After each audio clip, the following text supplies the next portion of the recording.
وہ زبان سے تو جھوٹ کہتے ہیں، سچے دل سے نہ انہوں نے ایمان قبول کیا، نہ اللہ تعالیٰ پر ایمان لائے اور نہ ہی آخرت پر ان کا ایمان ہے۔ چھٹی شرط قبول۔ زبان سے قبول کرنا، اقرار کرنا۔ اللہ تعالیٰ فرماتے ہیں اِنَّهُمْ كَانُوا إِذَا قِيلَ لَهُمْ لَا إِلَٰهَ إِلَّا اللَّهُ يَسْتَكْبِرُونَ۔ ان کا یہ حال تھا کہ جب ان سے کہا جاتا تھا کہ اللہ تعالیٰ کے سوا کوئی سچا معبود نہیں تو غرور کرتے تھے۔ سورہ الصافات آیت نمبر 35۔ زبان سے لا الہ الا اللہ یعنی اللہ تعالیٰ کے سوا کوئی سچا معبود نہیں کا اقرار نہیں کرتے تھے، رد کر دیتے تھے۔ زبان سے اقرار کرنا بھی شرط ہے، کلمہ توحید کی شرطوں میں سے ہے۔ ساتویں شرط انقیاد۔ زبان سے قبول کیا لیکن اس پر عمل نہیں کیا تو صرف زبان سے اقرار کرنے کا کیا فائدہ ہے؟ اس لیے ساتویں شرط ہے کہ لا الہ الا اللہ اور اس کے تقاضوں کے ساتھ عملی اتباع کرنا، جس کی ضد چھوڑنا ہے۔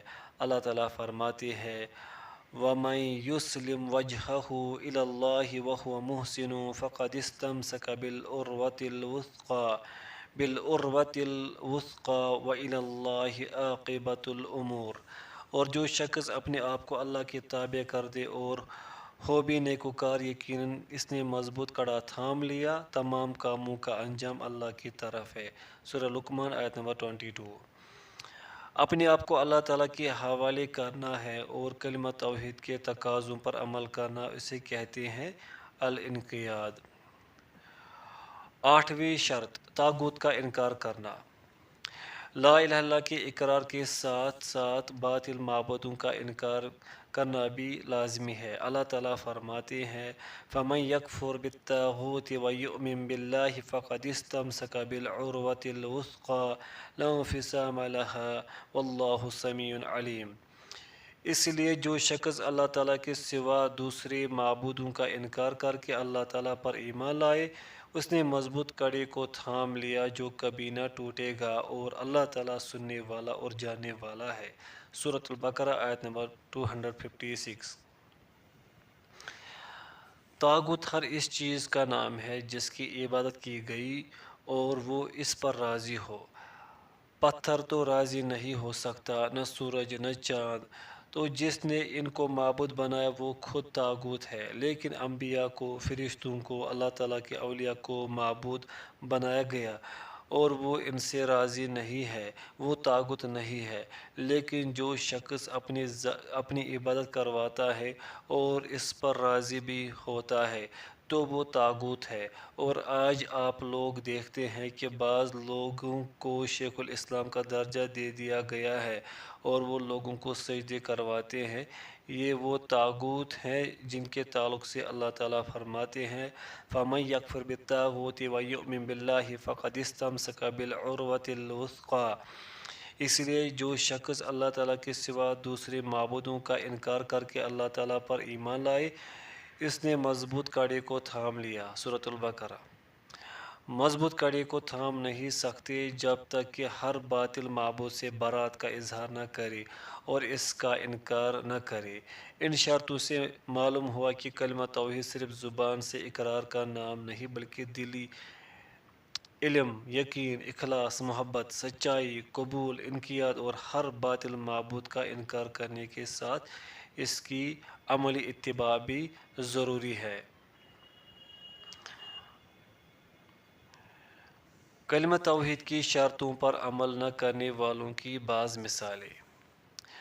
بعض ایسے لوگ دنیا میں آئے ہیں جنہوں نے کلمہ توحید کی شرطوں پر عمل نہیں کیا۔ لا الہ الا اللہ کے بارے میں صرف دل سے یہ جاننا کہ اللہ کے سوا کوئی برحق معبود نہیں ہے کافی نہیں ہے۔ پہلی مثال ابو طالب۔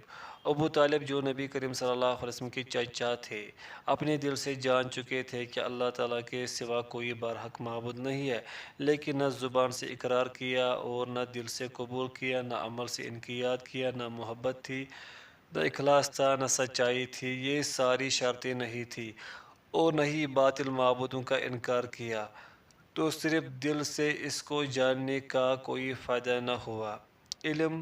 علم ہی رہا، اس کا فائدہ نہ ہوا۔ ابو طالب کہتے ہیں، معروف شعر ہے جو سیرت ابن ہشام میں شرح عقیدت طحاویہ اور دیگر علماء نے اس کا ذکر کیا ہے کہ میں نے جان لیا کہ محمد کا دین سچا ہے، بلکہ سب سے بہترین دین ہے۔ دنیا میں جتنے بھی ادیان ہیں سب سے بہترین دین محمد کا ہے، لیکن مجھے یہ ڈر ہے، یہ خدشہ ہے کہ اگر میں مان لوں تو میری مذمت کی جائے گی اور لوگ مجھے برا بھلا کہیں گے تو میں عبد المطلب کے دین پر مرتا ہوں۔ جب اللہ تعالیٰ کے پیارے پیغمبر صلی اللہ علیہ وسلم اپنے چاچا کے قریب ان کی زندگی کے آخری لمحات میں گئے تو آخری بات کیا تھی؟ ابو طالب کی زبان پر ابو جہل ایک طرف بیٹھا تھا اور دوسری طرف اس کا دوسرا مشرک اور بدکار ساتھی۔ ایک طرف نبی کریم صلی اللہ علیہ وسلم کھڑے ہیں اور کہتے ہیں، اے چاچا، ایک دفعہ کہہ دے کہ لا الہ الا اللہ، میرے پاس کوئی حجت تو ہو اللہ تعالیٰ کی، ہاں میں آپ کی سفارش تو کر سکوں۔ ابو جہل بار بار یہی کہہ رہا تھا کہ آپ اپنے باپ دادا کے دین کو چھوڑ دیں گے؟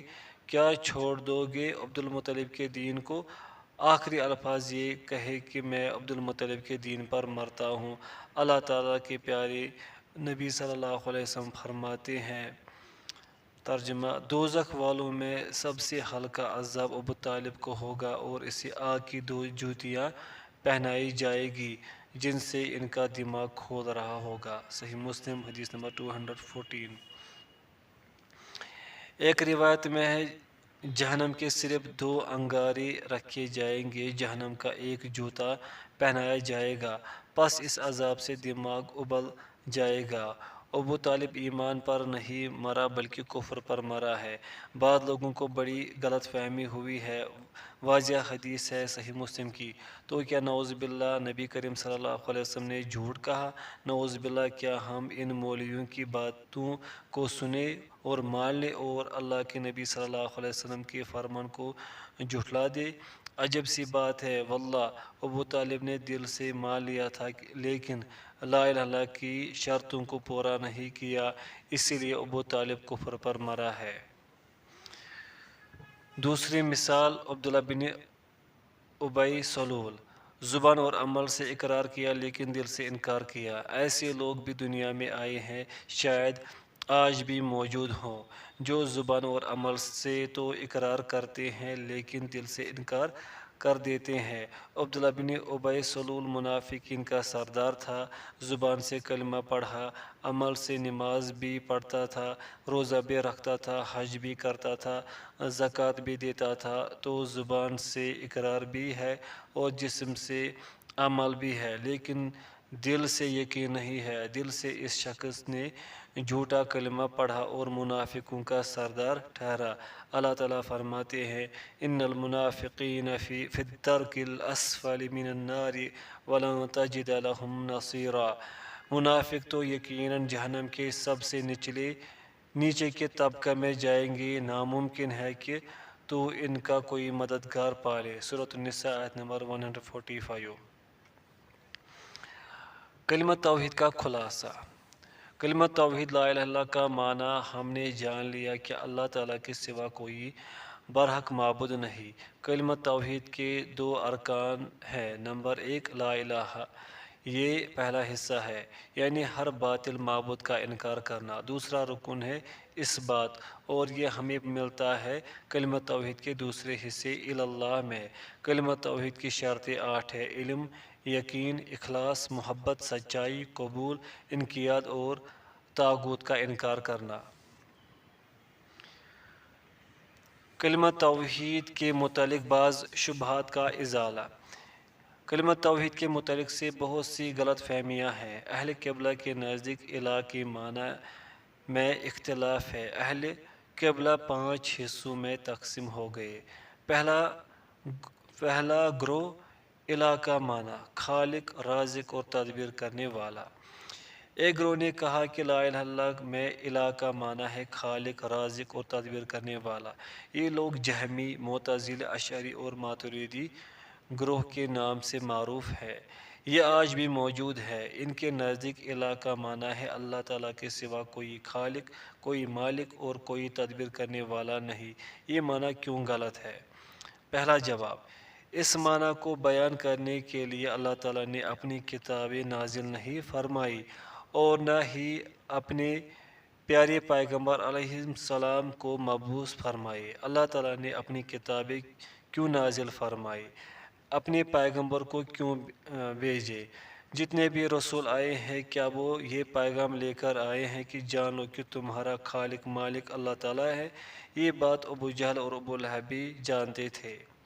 دوسرا جواب، یہ معنی توحید ربوبیت کا معنی ہے کہ اللہ تعالیٰ کے سوا کوئی خالق مالک رازق نہیں۔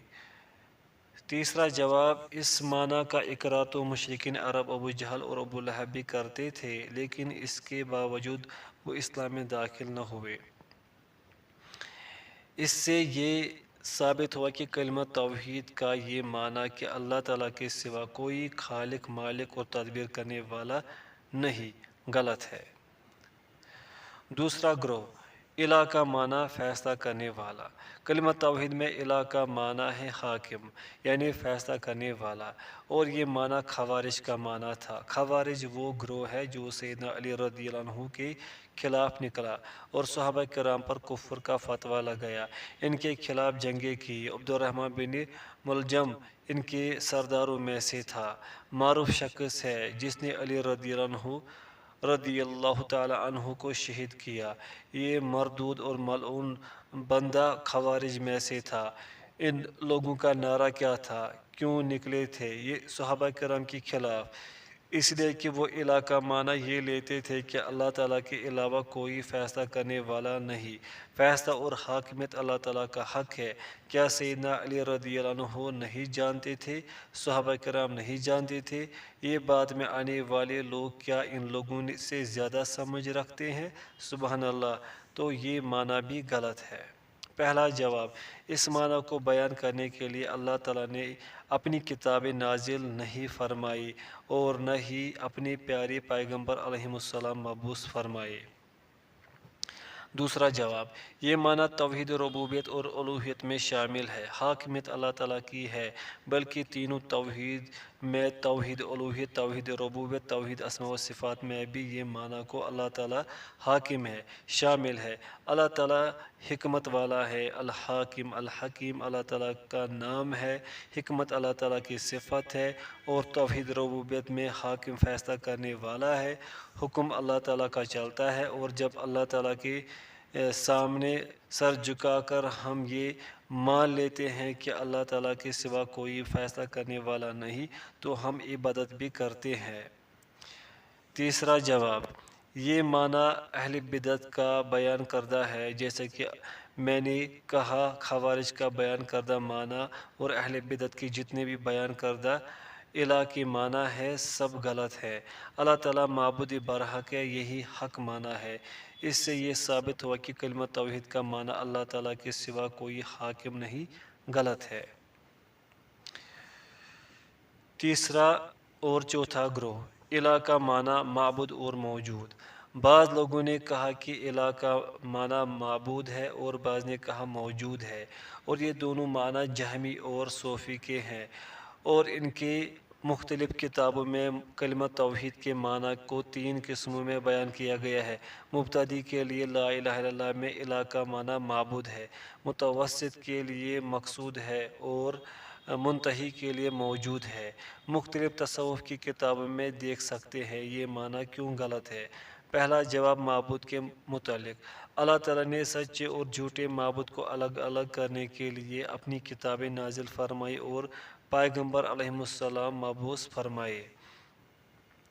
پیغمبر کیوں آئے؟ کتابیں کیوں نازل ہوئی؟ جو بنیادی درس ہے، جو بنیادی پیغام ہے کلمہ توحید کا، اللہ تعالیٰ کے سوا کوئی معبود برحق نہیں۔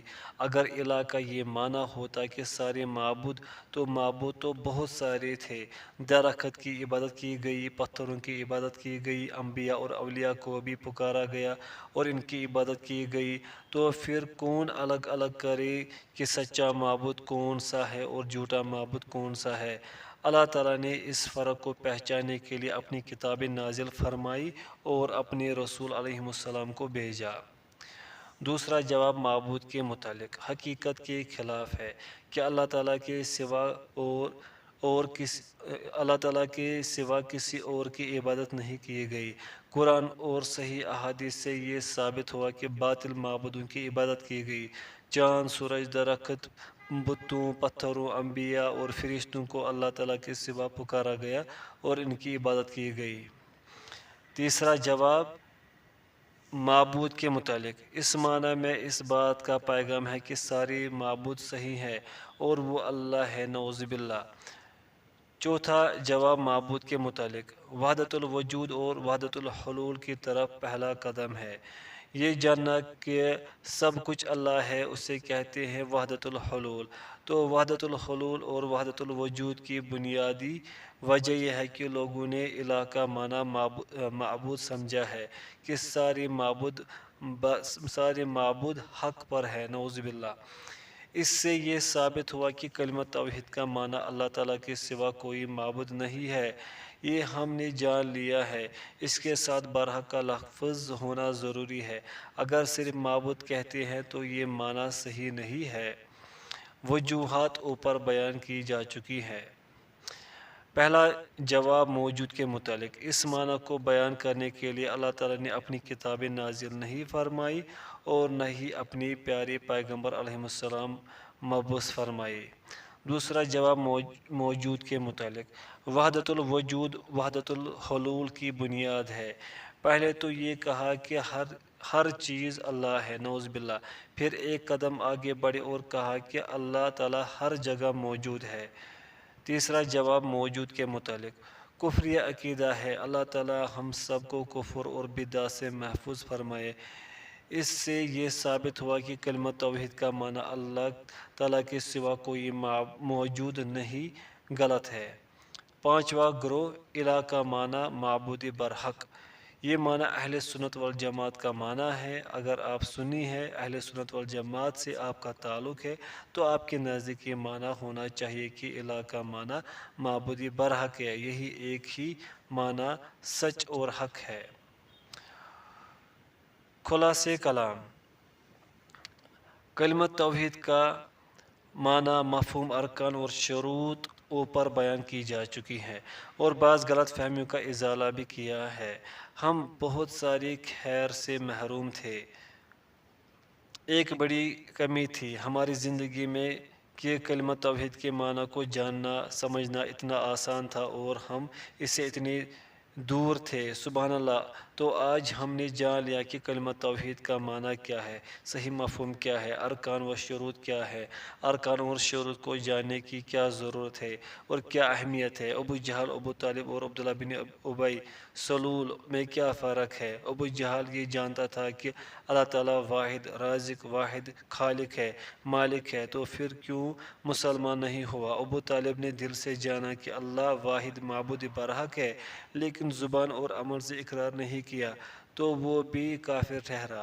عبداللہ بن ابی سلول زبان سے بھی اقرار کر چکا تھا، عمل سے بھی اقرار کیا، لیکن دل سے نہیں مانا تو منافقوں کا سردار ٹھہرا، وہ بھی کفر پر مرا۔